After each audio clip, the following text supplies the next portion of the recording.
c'est sa monnaie. Donc frapper une monnaie, c'est pas difficile. Aujourd'hui, nous avons emprunté un point de non-retour. Quand on fait ça, tirez les conclusions de votre histoire. Ceux qui ont créé les monnaies, comment ils les ont créées, quelles difficultés ils ont eu, qu'est-ce qu'il faut faire pour ne pas tomber dans le même pied. Ça, c'est la réflexion stratégique. Laissez à ceux qui sont payés pour ça de faire ce travail, vous présenter un document. C'est ce que j'ai dit à des Maliens. Bon, dans la passion, on en veut, mais c'est stratégique. Chez nous, en Bambara, le président dit Beki Yoyora. En français, chacun n'a qu'à faire son travail. Quand un plombier veut aller faire le parachutisme, bonjour pour les dégâts, son pied va se casser. Et lorsque un biologiste qui élève et teste les serpents venimeux, il veut aller faire le chirurgien ou soigner les yeux des gens quelque part, je ne suis pas sûr que ça va marcher.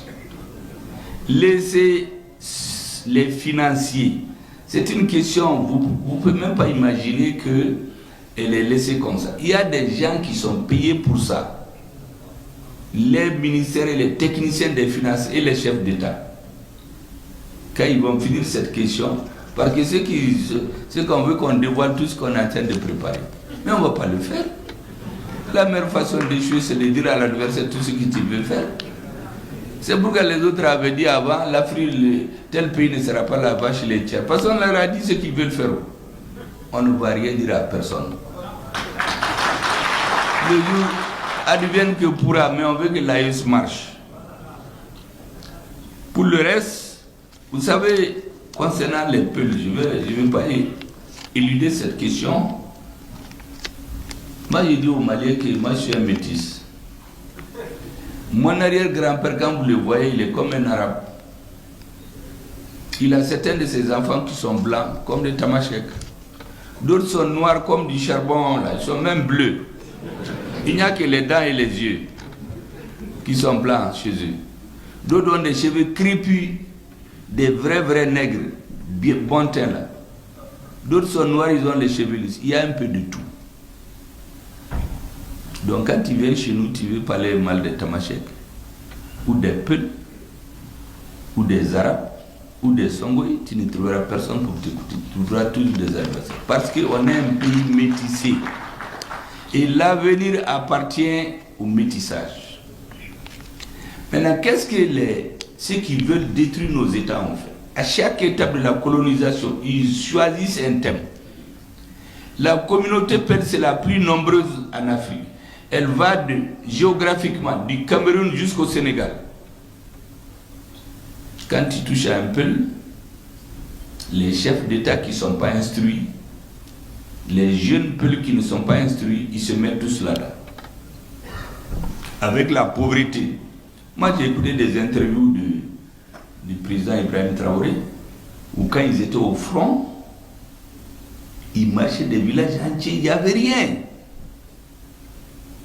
Les populations là, si quelqu'un vient, il leur distribue de l'argent en douce, il leur dit que ceux-ci sont vos ennemis, on va transformer leur idée. Il y a beaucoup de jeunes Peuls qui sont dans le terrorisme, ils ne savent même pas pourquoi.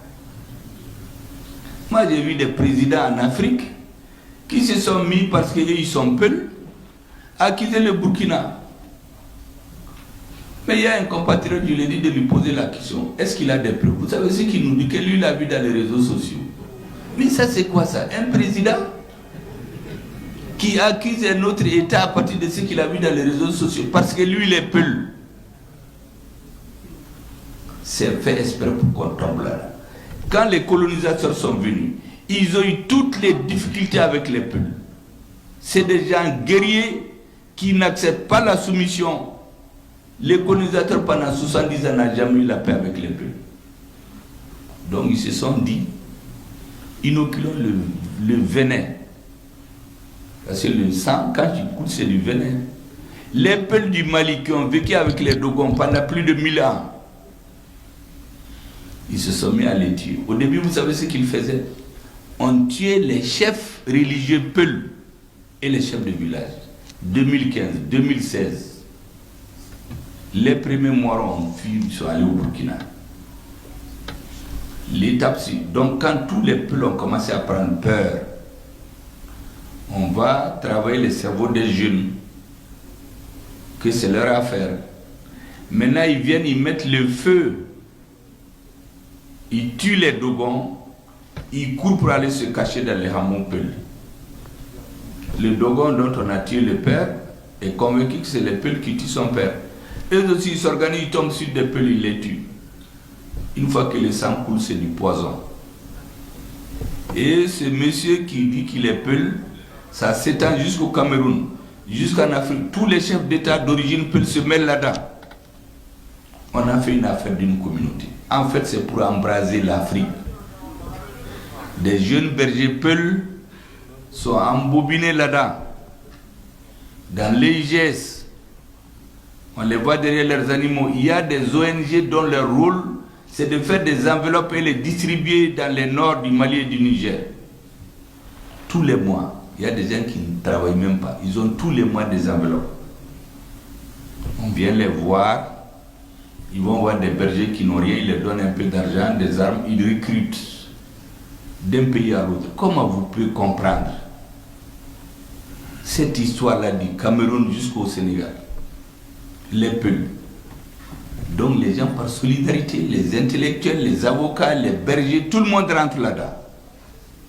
Ils disent qu'ils défendent leur communauté. Mais les autres aussi se défendent. Et dans l'armée, j'ai dit, quand vous êtes votre maison en train de brûler, vous n'allez pas vous demander qui a mis le feu. Vous désignez le feu d'abord. Quand le feu est éteint, en ce moment, vous allez demander. Quand le pays est en guerre, c'est très facile d'accuser les autorités.